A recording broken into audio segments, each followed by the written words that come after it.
Assalamualaikum warahmatullahi wabarakatuh.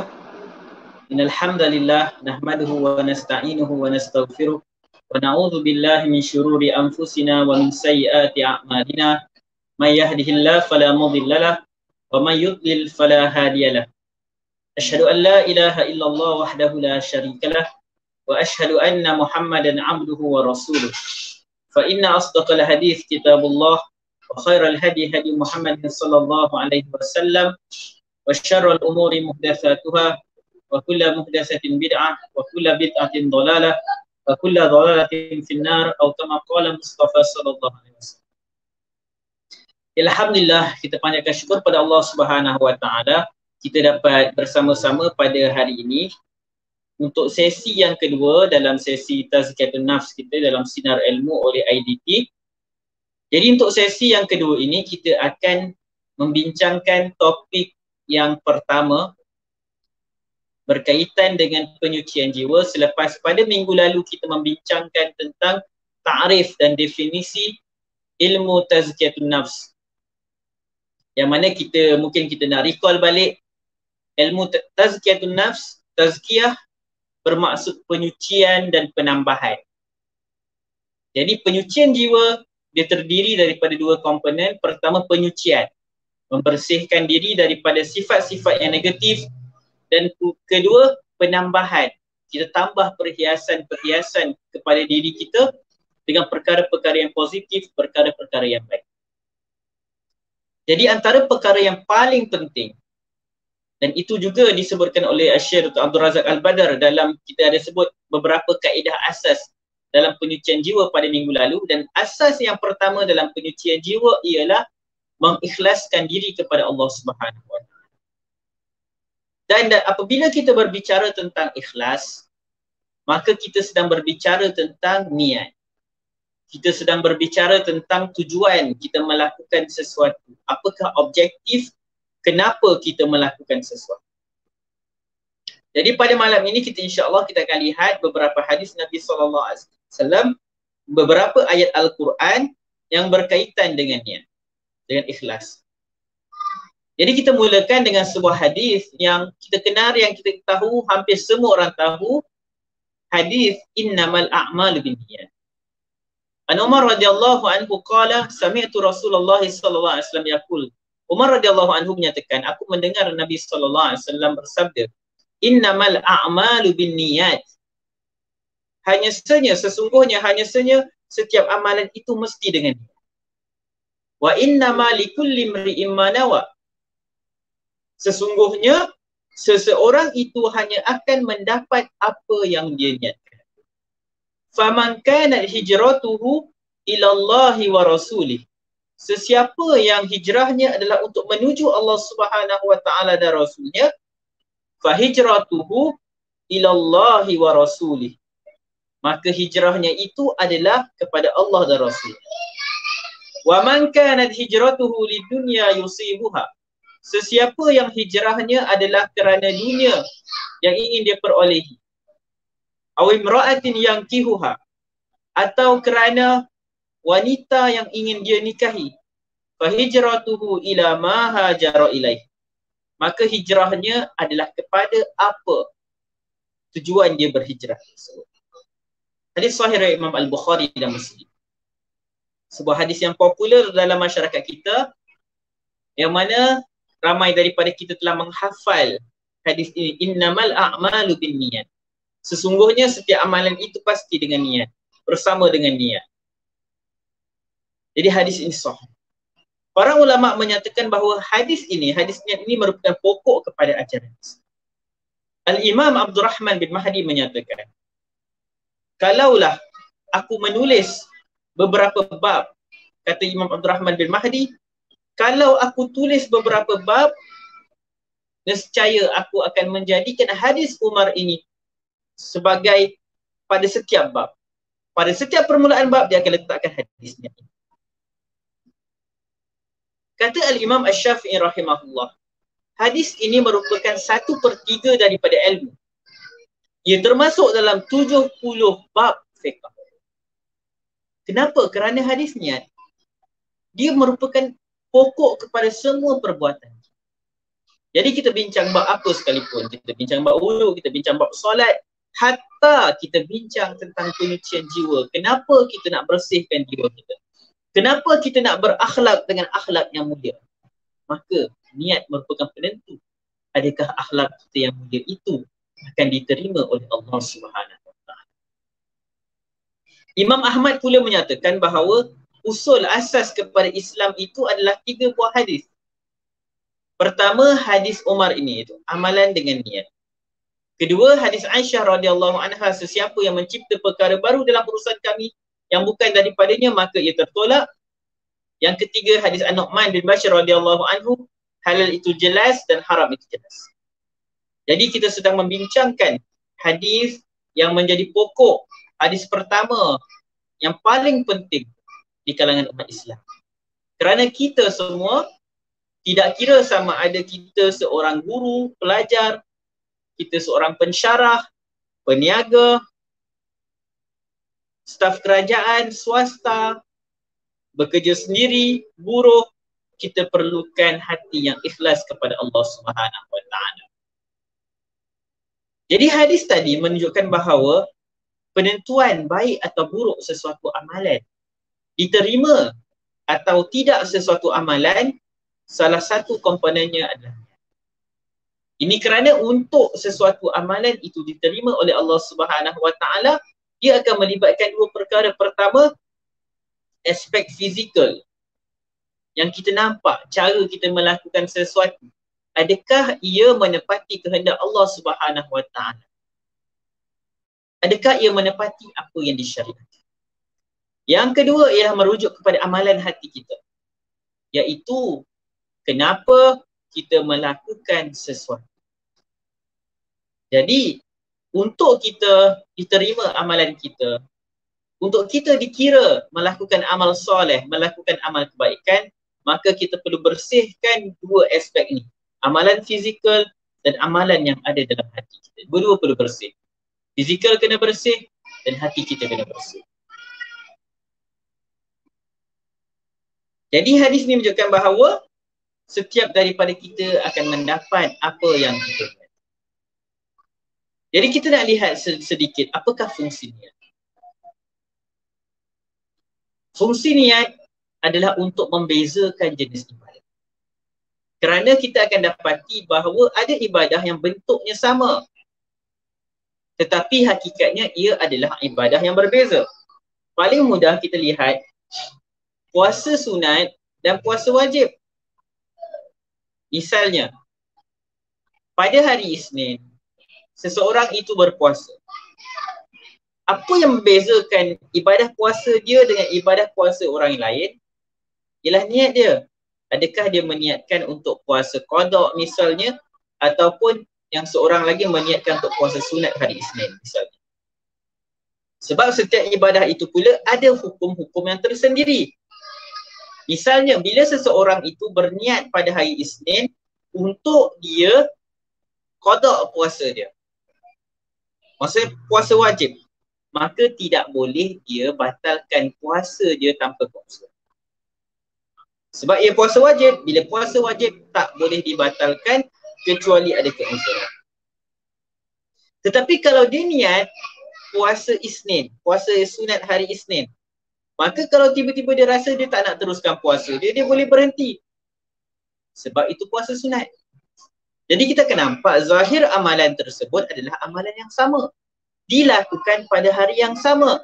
2 orang insan berpuasa pada hari yang sama, boleh jadi mereka duduk serumah, tetapi niat mereka berbeza. Dan niat yang berbeza menghasilkan natijah hukum yang berbeza. Dan isu niat dalam aspek fiqh inilah yang sering menjadi perbahasan. Walaupun pada hakikatnya kita akan dapati niat adalah perkara yang sangat simple dan mudah difahami.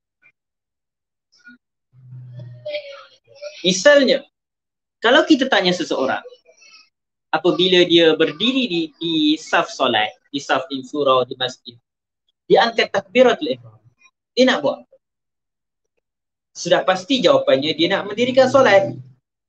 Jadi untuk seorang manusia yang buat sesuatu dalam keadaan dia sedar dan sengaja, maka pastilah dia ada niat.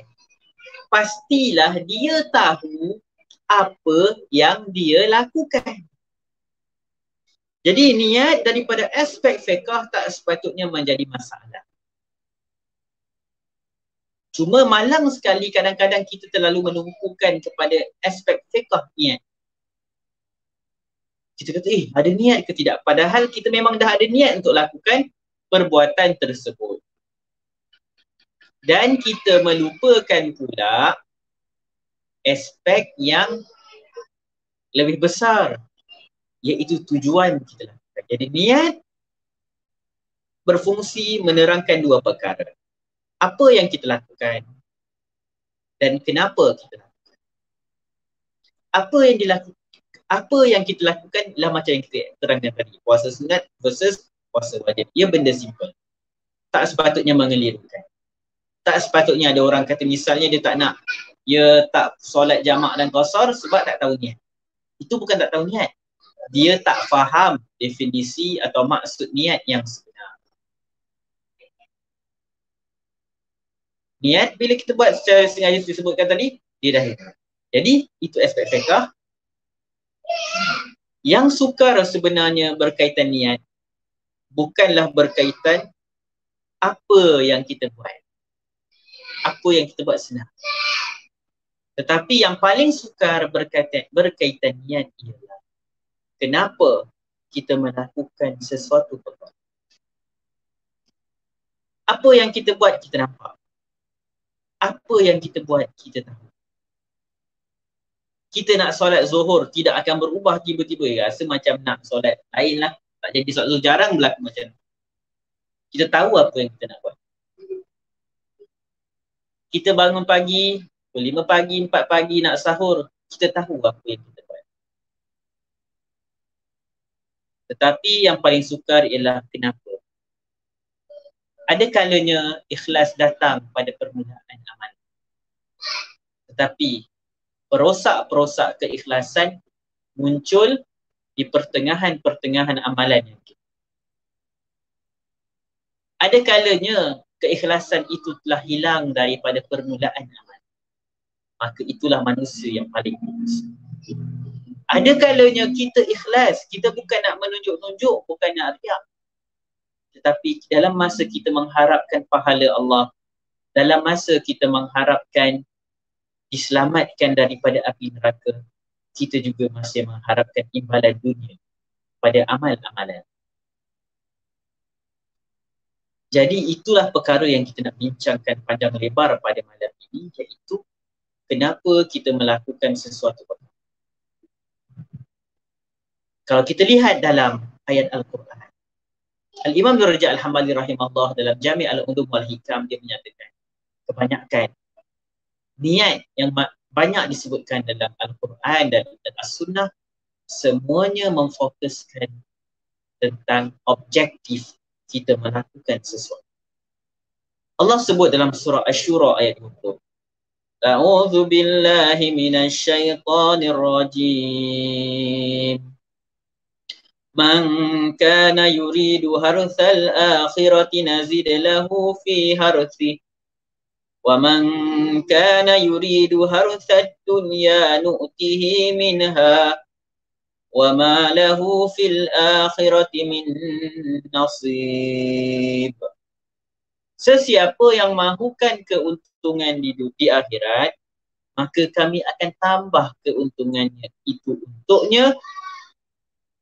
Wa man kana yuridu harsad dunya, sesiapa pula yang mahukan keuntungan dunia, kami berikan nu'tihi minha, kami akan berikan sebahagian daripada keuntungan. Wa ma lahu fil akhirati min nasib, akan tetapi tidak ada bahagian untuknya di akhirat kelak.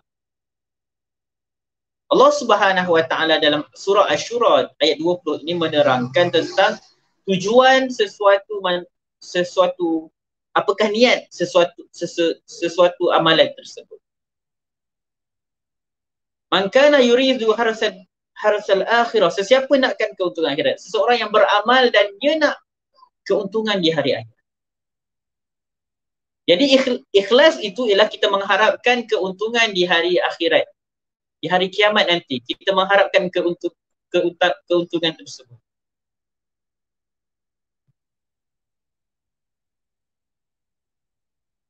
Jadi apabila kita mengharapkan keuntungan di hari akhirat, maka kita tetap akan memperolehi di dunia dan kejayaan akhirat berupa syurga dan pahala daripada Allah Subhanahu wa taala. Jadi mengharapkan pahala, mengharapkan syurga tidaklah merosakkan amalan kita. Syurga dan pahala tidaklah merosakkan amalan kita. Sebahagian orang kata ikhlas tu ialah kita tak mengharapkan syurga, tak mengharapkan pahala. Itu tak benar. Yang merosakkan ikhlas ialah apabila kita mengharapkan imbalan dunia kepada amalan kita ataupun kita melakukan sesuatu amalan untuk menunjuk-nunjuk pada manusia. Mengharapkan pahala dan syurga tidak akan sama sekali merosakkan amalan kita. Kemudian dalam surah Al-Kahfi, dalam surah Al-Isra ayat yang ke-18 dan 19, Allah Subhanahu wa taala sebut, Man kana yuridul ajilata ajjalna lahu fiha ma nasha'u liman nurid thumma ja'alna lahu jahannama yaslaha madhmuman madhura wa man arada al-akhirata wa sa'a laha sa'yaha wa huwa mu'min فَأُولَٰئِكَ كَانَ سَعْيُهُمْ مَشْكُورًا. Sesiapa yang mahukan kehidupan di dunia, man kana yuridul ajilah, sesiapa mahu disegerakan kehidupan dunia ini, ajjalna lahu fiha, maka kami segerakan baginya ma nasya', apa yang kami kehendaki kepada sesiapa yang kami mahukan. Summa ja'alna lahu jahannam, dan kami tentukan neraka jahannam untuknya, dan dia akan masuk ke dalam neraka itu dalam keadaan hina dan terusir.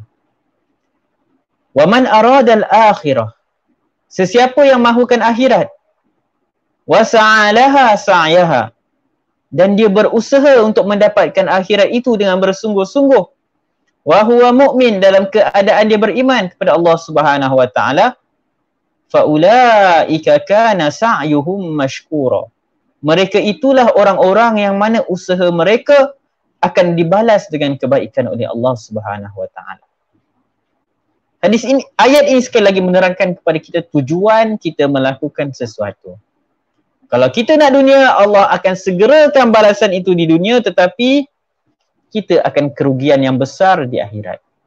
Sebaliknya bila kita nakkan akhirat, Allah akan beri keuntungan di akhirat, dan insya-Allah Allah akan beri juga keuntungan kehidupan kita di dunia. Dalam surah Al-Kahfi ayat 110, Allah Subhanahu wa taala sebut, "Faman kana yarju liqa'a rabbih فَلْيَعْمَلْ عَمَلًا صَالِحًا وَلَا يُشْرِكْ بِعِبَادَةِ رَبِّهِ أَحَدًا."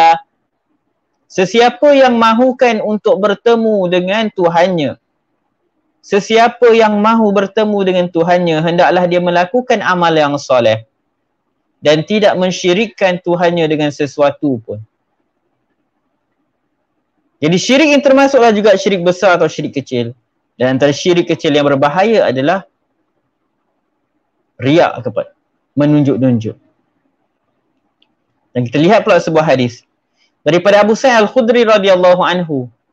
Kharaja alaina Rasulullah sallallahu alaihi wasallam. Nabi sallallahu alaihi wasallam keluar kepada kami. Wa nahnu natadzakarul Masih ad-Dajjal. Dan ketika itu kami sedang bercakap-cakap, berbincang-bincang tentang Dajjal. Lalu kata Nabi SAW, Ala ukhbirukum bima akhwafu alaikum indi minal Masih ad-Dajjal. Perlukah aku beritahu kepada kamu tentang satu perkara yang lebih aku takuti menimpa kamu melebihi takutnya aku kepada Dajjal. Nabi SAW bertanya pada para sahabat, nak tak tahu satu perkara yang lebih aku takuti berbanding Dajjal? Nabi SAW takut fitnah yang lebih besar daripada Dajjal. Dajjal dah dahsyat, tetapi ada perkara yang lebih dahsyat. Lalu para sahabat kata, bala, pasti kami nak dengar wahai Rasulullah SAW. Lalu kata Nabi SAW, asyirkul khafi, syirik yang tersembunyi.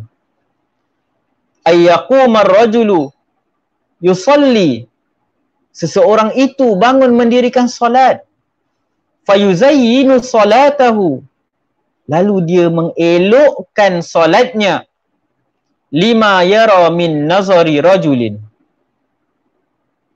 Kerana apa? Lima yara min nazari rajulin. Dia mengelokkan solatnya kerana ada orang yang melihat dia. Hadis riwayat Ibnu Majah, kata Syekh Al-Albani rahimahullah, di hadis hasan. Dan hadis yang sama diriwayatkan daripada Mahmud bin Labid daripada Jabir bin Abdullah radhiyallahu anhu. Dikata Nabi SAW sebut, ya ayuhan nas, iyyakum wa syirkas sarair. Wahai sekalian manusia, berjaga-jagalah kamu daripada syirik. Tadi digunakan istilah syirik khafi, ni wa syirkus sarair, syirik yang rahsia, tersembunyi juga. Lalu Nabi SAW menerangkan, yakumur rajulu fayuzayyinu salatahu jahidan lima yara min nazarin nasi ilaih, fazalika syirkus sarair. Nabi SAW menerangkan, syirik rahsia ini adalah seseorang bangun mendirikan solat dan mengelokkan, mencantikkan solatnya kerana ada manusia yang melihat. Jadi kita nampak bagaimana besarnya isu niat. Bagaimana besarnya isu kita melakukan sesuatu amalan yang sepatutnya hanya kita lakukan kerana Allah, tetapi kita lakukan untuk menunjuk-nunjuk kepada manusia. Kata Nabi SAW, itulah perkara yang lebih Nabi SAW takuti berbanding Dajjal. Kita hari ni kalau cerita pasal Dajjal, ya Allah, risau Dajjal nak keluar, Dajjal nak keluar. Kita lupa satu perkara yang ada dalam diri kita setiap hari. Niat. Semua orang ada niat. Sebab tu saya kata jangan pening. Niat ada ke tidak? Niat memang ada. Selagi mana, insya-Allah selagi mana kita buat sesuatu dalam keadaan sedar dan tahu, ada niat. Orang yang solat tanpa niat, orang mengigau misalnya. Dia tengah tidur bangun, tiba-tiba dia mengigau tengah malam, dia bangun pergi ambil wuduk, dia solat. Bila orang tanya, siang kau buat apa malam tadi? Dia kata mana? Dia baru aku tidur. Dia tak sedar. Itu orang tak ada niat. Ataupun budak-budak kecil yang nampak ayah dia solat, dia ikut. Dia kan tahu apa pun. Dia tak ada niat. Dia tak ada niat nak solat. Ataupun non-Muslim masuk masjid nampak orang solat, dia pun tiru, sujud, rukuk. Dia tak ada niat nak solat macam yang kita nak niat. Jadi niat simple. Semua orang ada niat. Tetapi niat mereka apa? Kenapa mereka lakukan amalan itu? Itu berbeza-beza.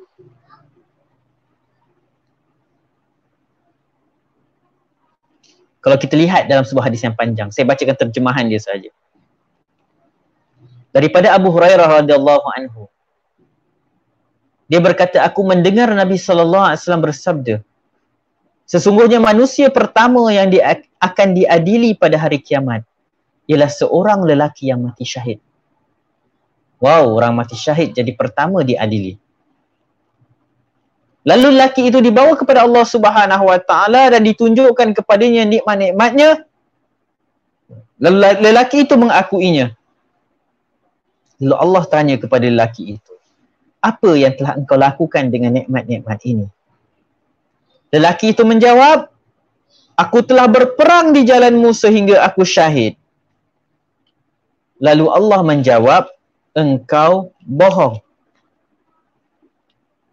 Sebaliknya engkau berperang agar engkau dipanggil pahlawan. Dan sekarang kau dah dapat gelaran itu. Lalu lelaki itu diarahkan untuk diseret dengan wajahnya di atas muka bumi. Kemudian dicampak ke dalam neraka. Auzubillah min zalik. Lelaki pertama mati syahid. Bukan Allah tak tahu tentang niat dia, tapi Allah tanya dia. Bayangkan tuan-tuan, pada hari kiamat nanti kita berhadapan dengan Allah Subhanahu Wa Taala. Allah tanya kita, kenapa kau masri? Kenapa engkau mengajar pada malam ini? Lalu saya jawab, aku mengajar sebab nak berkongsi ilmu dengan manusia, ya Allah. Bayangkan apa perasaan saya, perasaan kita semua. Jika tiba-tiba Allah menjawab, engkau bohong. Engkau mengajar pada malam Isnin untuk menunjuk-nunjuk kepada manusia. Supaya orang panggil kau ustaz. Supaya orang panggil kau penceramah. Jemput kau ceramah. Dapat duit. Dan kau dah dapat benda-benda itu semua. Bayangkan tuan-tuan, macam mana situasi saya kalau ini berlaku pada hari kiamat. Ketakutan yang teramat sangat. Kita berhadapan dengan raja segala raja. Dia bertanyakan soalan yang dia dah tahu. Allah tanya soalan kepada kita nanti, soalan yang Allah dah tahu jawapan dia. Penzahiran keadilan Allah Subhanahu Wa Taala. Allah beri ruang untuk kita bela diri kita. Tetapi hari tersebut kita tak mampu nak mencipta alasan. Allah tahu apa yang tersembunyi dalam hati kita. Kemudian datang giliran lelaki yang kedua. Seseorang yang belajar ilmu, lalu dia mengajarkan ilmu tersebut dan dia pandai membaca Al-Quran.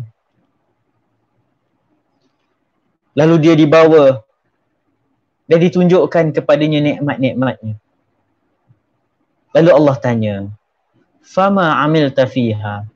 Apa yang kau buat dengan nikmat-nikmat ni? Ilmu yang kau ada ni, apa yang kau buat dengan dia? Lalu kata lelaki tersebut, aku mempelajari ilmu dan mengajarnya, dan aku membaca Al-Quran kerana engkau. Aku belajar, mengajar, baca Quran semua kerana engkau. Akan tetapi Allah kata, kazabta, kau bohong. Kau bohong. Tuan-tuan, apa perasaan kita? Kita kalau kita berhadapan dengan manusia, di hadapan orang ramai, kita cakap dengan pensyarah kita, tiba depan kawan-kawan kita pensyarah kata, kau bohong. You are liar. Penipu. Kita rasa malu yang teramat sangat. Bayangkan, di hadapan semua makhluk, kita disoal sebegitu. Lalu Allah kata kepada kita, kau bohong. Kau penipu. Allah kata, engkau belajar ilmu untuk dipanggil sebagai seorang yang berilmu. Engkau baca Al-Quran supaya engkau dipanggil qari. Dan kau dah dapat semua gelaran tersebut. Lalu diseret di atas wajahnya, dicampak ke dalam neraka. Tuan-tuan, ini satu hadis yang menakutkan untuk kita semua. Kita belajar, mengajar, kita berkongsi ilmu, kita menulis. Kita berkongsi perkongsian yang bermanfaat untuk manusia. Tetapi untuk apa? Kenapa kita lakukan perkara itu sangat penting. Jangan sampai amal yang kita buat itu hanya menyebabkan kita diseret ke dalam neraka. Dicampak ke dalam neraka. Kemudian lelaki yang ketiga. Seseorang yang Allah Subhanahu Wa Taala telah meluaskan kekayaannya. Lepas tu lelaki itu pula telah memberikan hartanya kepada orang-orang yang berhak. Lalu dibawa, ditunjukkan nikmat yang Allah telah berikan kepada dia. Lalu ditanya kepada dia, apa yang telah engkau lakukan dengan nikmat-nikmat ini? Apa yang telah kau gunakan dengan kekayaan ini? Kata lelaki tersebut, tidak aku tinggalkan satu jalan yang mana tak ada satu benda pun yang kau suka melainkan harta aku akan dibelanjakan padanya. aku belanja harta itu di jalanmu ya Allah. Allah kata engkau bohong. Engkau buat semua tu supaya engkau dipanggil dermawan dan engkau telah mendapat gelaran tersebut. Tuan-tuan, macam mana perasaan kita? Bulan Ramadan lepas kita bayar zakat, kita sedekah, kita tolong orang, kita buat macam-macam amal kebaikan. Tapi bayangkan bagaimana nasib kita di hari kiamat nanti. Kalau kita ditanya, kenapa kau buat amal kebaikan? Kenapa kau bersedekah? Kita kata kita ikhlas kerana-Mu ya Allah. Tiba-tiba Allah kata, kau bohong. Pembohong, penipu. Bagaimana keadaan kita di akhirat nanti? Jadi hadis ni sebuah hadis yang sangat menakutkan bagi saya. Hadis yang sangat menakutkan. Terutamanya bagi saya adalah pada bahagian ilmu tersebut. Sebab saya selalu berkongsi, menulis, ajak orang buat baik dan sebagainya. Kadang-kadang kita kena refleks diri kita, tengok balik diri kita, cermin balik diri kita, kenapa kita buat semua ni. Kita takut kita ajak manusia kepada kebaikan. Manusia dapat manfaat daripadanya. Tetapi kita, apa yang kita dapat? Kita dapat manfaat atau kita dapat mudarat daripada ilmu-ilmu yang kita sebarkan kepada masyarakat. Dalam hadis yang lain diriwayatkan oleh Imam Ibn Majah daripada Zaid bin Sabit, Nabi SAW bersabda, "Man kanatid dunya hammahu farraqallahu alaihi amrah." Sesiapa yang menjadikan dunia sebagai fokus utama dia, siapa yang sangat pentingkan dunia, dunialah tujuan utama dia, fokus utama dia, kata Nabi SAW, farraqallahu alaihi amrahu, Allah akan mengkucar-kacirkan urusan dia. Allah kucar-kacirkan urusannya. Wa ja'ala faqrahu baina 'ainai, dan Allah akan jadikan kemiskinan di hadapan matanya. Sangat dekat. Walam ya'tihi minad dunya illa ma kutiba lahu, dan tidak diberikan kepadanya daripada dunia ini kecuali apa yang telah ditakdirkan untuk dia. Kemudian kata Nabi SAW, wa man kanatil akhiratu niyyatah, sesiapa yang akhirat adalah tujuan utamanya, jama'allahu lahu amrah, Allah akan kumpulkan urusan dia. Wa ja'ala ghinahu fi qalbi, Allah akan menjadikan kekayaan di dalam hatinya. Wa atadhu dunya wa hiya raghimatun, dan Allah akan berikan kepadanya dunia dan dunia itu pasti akan datang kepadanya. Hadis sahih dari Imam Ibn Majah. Jadi hadis ini akan menerangkan kepada kita, kalaulah kita fokus sangat terhadap dunia, ingat hadis ni. Allah Subhanahu Wa Ta'ala akan beri kita kalau kita fokus pada akhirat. Kita ikhlaskan amal yang kita lakukan kerana Allah Subhanahu Wa Ta'ala, kita akan dapat dunia dan kita akan dapat akhirat. Tetapi dengan syarat fokus kita adalah kepada akhirat, bukan kepada dunia. Sahabat-sahabat semua, kenapa saya sebutkan hadis ni? Kalau sesiapa yang kenal saya, dia akan tahu saya peniaga. Saya tanyalah, semua orang tahu jawapan dia. Solat apa yang paling popular di kalangan peniaga? Solat apa? Solat duha. Di mana-mana akan diterangkan solat duha penting, solat duha penting, solat duha penting. Antara amal lain yang akan dipopularkan dalam seminar-seminar bisnes dan sebagainya, bersedekah. Saya dikatakan kalau lepas kita sedekah, nanti Allah akan tambah keuntungan bisnes kita dan sebagainya. Betul. Kita buat semua tu, insya-Allah Allah akan murahkan rezeki kita dengan pelbagai cara. Tetapi kalau kita buat semua itu supaya bisnes kita untung, perniagaan kita maju.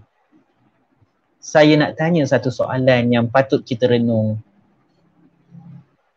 Di mana penghambaan kita kepada Allah Subhanahu Wa Taala?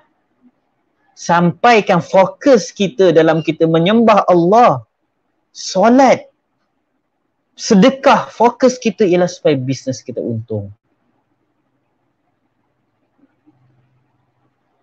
Sesuatu yang sepatutnya kita lakukan dengan tujuan mendapatkan akhirat, mendapatkan keredaan Allah. Redha Allah akan datang dalam pembentuk syurga, pahala, kejayaan di akhirat. Tiba-tiba kita jadikan fokus utama ialah pada keuntungan perniagaan. Na'udzubillah min zalik. Kita nampak Islamik, kita tips bisnes berjaya, solat duha, sedekah. Tetapi kita tak nampak ke bahawa kita telah mengubah sesuatu yang sepatutnya fokusnya akhirat menjadi sesuatu yang fokusnya adalah dunia. Jadi semoga kita perbaiki cara ni. Ditakuti amalan kita menjadi amal debu yang berterbangan.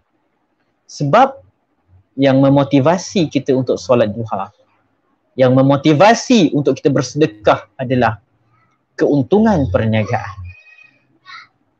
Bukan pahala, bukan syurga, bukan redha Allah, bukannya pembebasan daripada api neraka, bukannya pengampunan daripada Allah, tetapi fulus, money. Nabi SAW sebut, sesiapa yang fokus utamanya dunia, Allah akan kucar-kacirkan urusannya. Apa bukti fokus kita adalah dunia? Antaranya ialah apabila amal yang sepatutnya akhirat, tetapi yang menjadi fokus dalam tujuan kita melakukannya adalah keuntungan ketika kita hidup di dunia ini.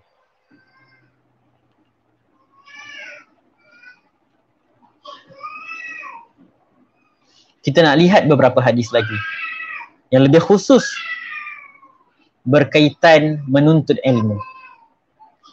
Daripada Abu Hurairah radhiyallahu anhu, Rasulullah sallallahu alaihi wasallam bersabda, "Man ta'allama ilman," sesiapa yang mempelajari satu ilmu, "mimma yubtagha bihi wajhullah azza wa jalla," sesiapa yang menuntut satu ilmu yang mana sepatutnya ilmu itu dipelajari untuk mengharapkan keredaan Allah Subhanahu wa taala,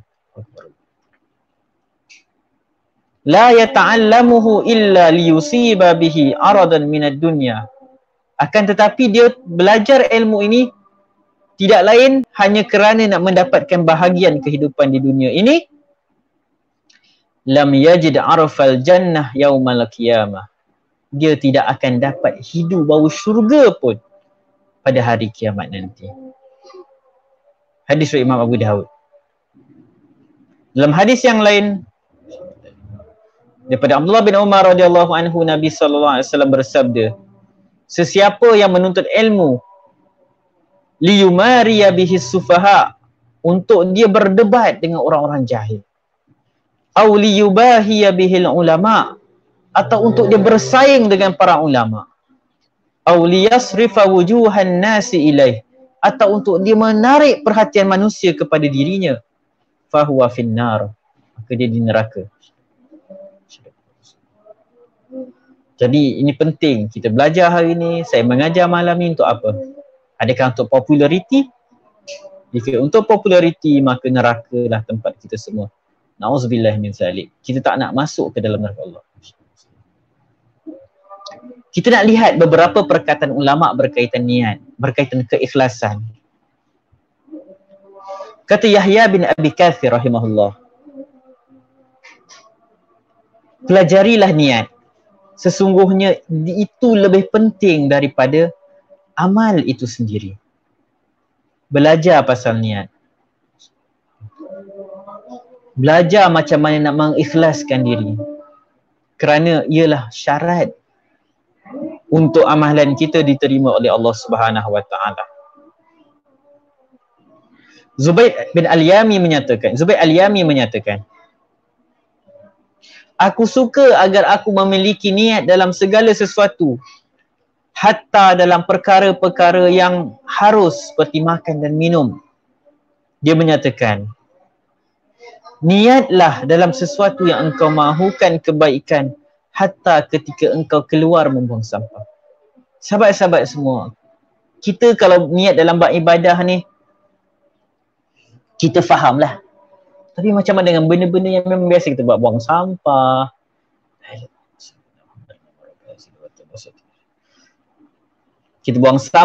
kita bersihkan rumah, kita sapu sampah.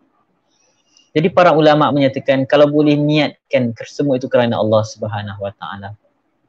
Sebab orang yang soleh, dia akan menukarkan amal dunia, amal-amal yang harus, yang tak nampak unsur-unsur spiritual itu, menjadi amal akhirat dia.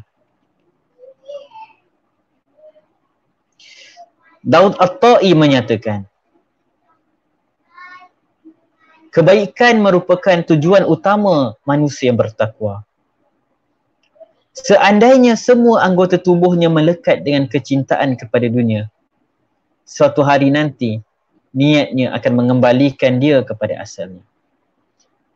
Kita kadang-kadang kita jaga niat kita, ikhlas kita, tapi kadang kita terjerumus juga dalam perkara-perkara yang tak elok. Tercinta kepada dunia melebihi akhirat, terfokus kepada dunia melebihi kehidupan akhirat.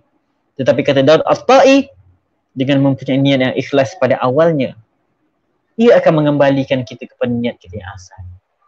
Ialah kalau kita memang daripada asal niat kita tak betul, kita nak kembali kepada apa? Tapi bila kita niat, kita ikhlas kerana Allah, cuma kadang-kadang bila kita melakukan sesuatu, maka kita termasuk dalam unsur-unsur lain.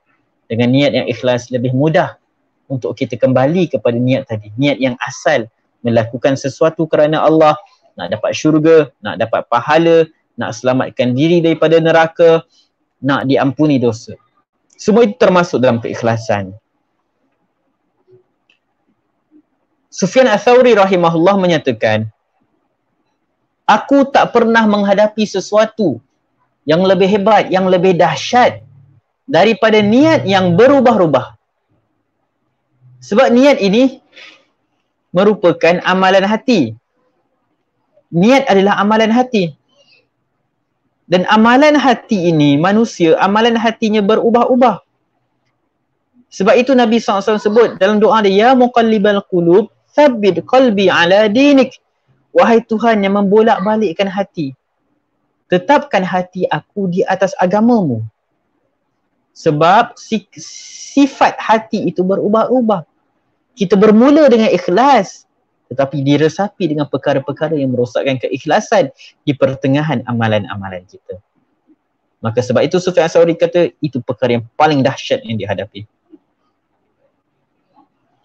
Kata Abdullah bin Al-Mubarak,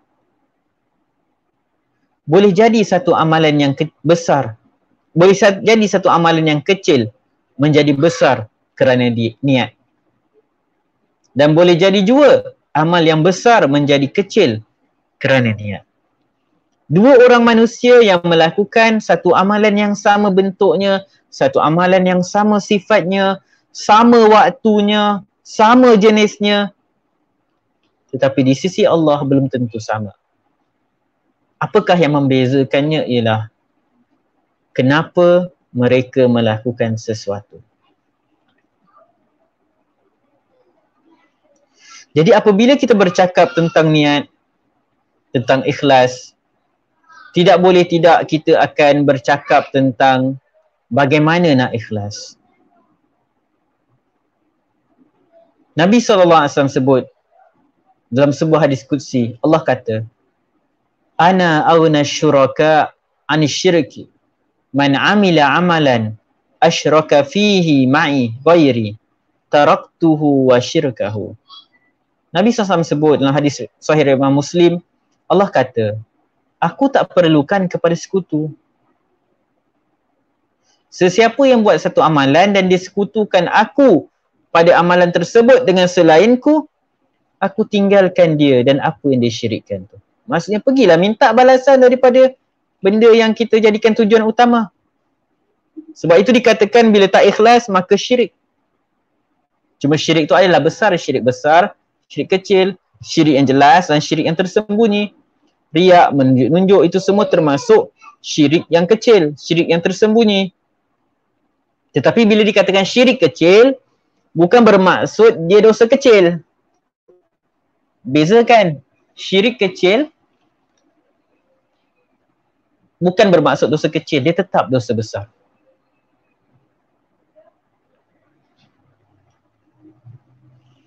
Kemudian kita lihat apa yang perlu kita lakukan untuk kita mendapat keikhlasan. Pertama, kita ringkaskanlah sebab ada lagi 15 minit dan ada banyak lagi. Perkara pertama untuk kita mendapat keikhlasan ialah dengan doa kepada Allah Subhanahu Wa Taala. Ini macam yang kita telah bincangkan pada minggu lalu. Asas yang paling utama dalam penyucian jiwa ialah pertama ikhlas kita sebut, yang kita bincang hari ini, kedua doa. Sebab kita tahu ikhlas adalah amalan hati. Ikhlas adalah perkara yang sukar. Tetapi perkara yang sukar inilah yang menjadi pokok kepada semua amalan kita. Jadi kita berdoa kepada Allah Subhanahu Wa Taala agar Allah Subhanahu Wa Taala mengurniakan keikhlasan kepada kita. Yang kedua,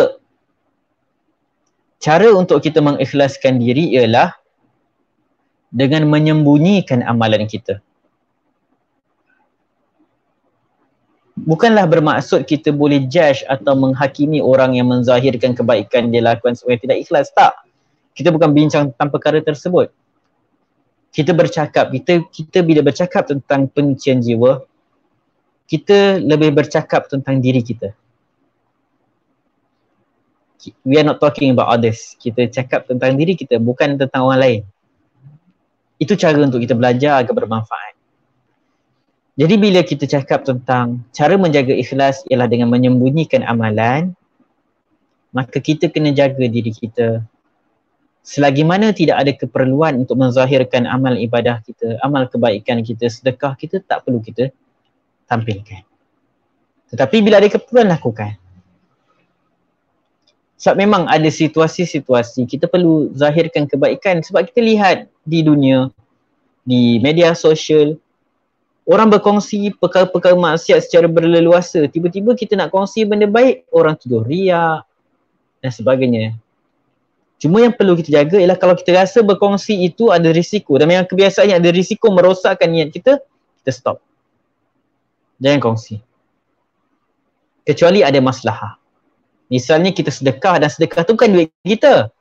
Kita jadi wakil untuk orang. Contoh kita ada NGO atau orang sumbang kat kita supaya kita minta kita sedekahkan kepada orang-orang susah yang kita kenal.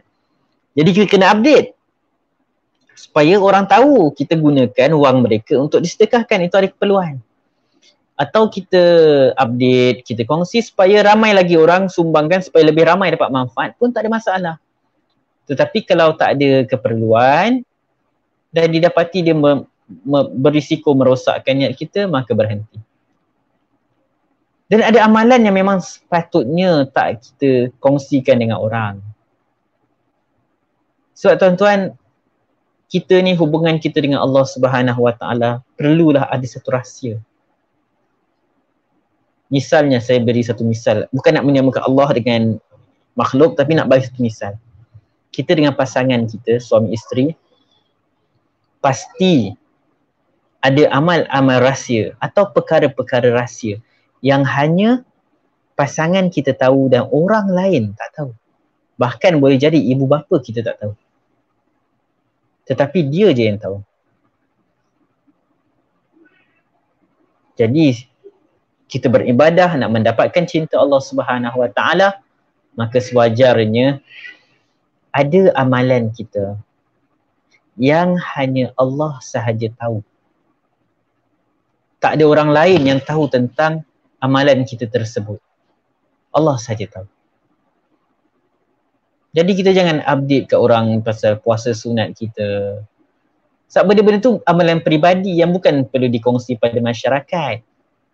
Dan itu pula amalan, khususnya amalan sunat. Para ulama sebut amalan sunat ditekankan untuk kita tak terlalu cerita kat orang. Amal wajib dia tak ada masalah sangat sebab semua orang buat. Ada ke orang nak ada, alhamdulillah aku dah solat zuhur? Tak. Tapi amalan sunat ni bukan semua orang buat sebab memang tak wajib pun. Ada orang dia buat amal sunat A, dia tak buat B. Dia rajin solat malam tapi dia tak sedekah. Ada orang rajin sedekah tapi malam dia tak bangun qiyamul lail. Jadi amal sunat ni berbeza-beza ikut kapasiti semua manusia. Jadi biarlah dia jadi rahsia kecuali ada keperluan. Dan kalau kita lihat tentang hadis 7 orang yang mendapat naungan arasy Allah Subhanahu Wa Taala, yang mendapat naungan Allah Subhanahu Wa Taala di hari kiamat, salah seorangnya adalah seorang manusia yang bersedekah, yang dianalogikan dia bersedekah dengan tangan kanan sampai tangan kiri pun tak tahu apa yang disedekah. Jadi cara pertama doa, kita minta pada Allah, ya Allah berikan aku ikhlas, bersihkan hatiku daripada menunjuk-nunjuk. Yang kedua, sembunyikan amalan kita daripada diketahui oleh orang lain. Yang ketiga, hendaklah kita melihat kepada amal orang-orang yang lebih baik daripada kita. Kalaulah, sebab benda ni kan hati dia berbolak-balik. Kadang-kadang kita ikhlas tapi datang riak. Kita rasa lagi bagus, kita ujub.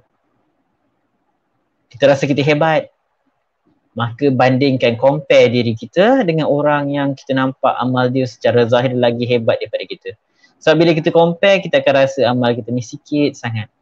Cara yang paling mudah ialah dengan kita baca hadis-hadis Nabi SAW, baca sirah para sahabat, sirah salafus soleh, macam mana kehidupan mereka, maka kita akan mendapati bahawa amal kita terlalu kecil sangat.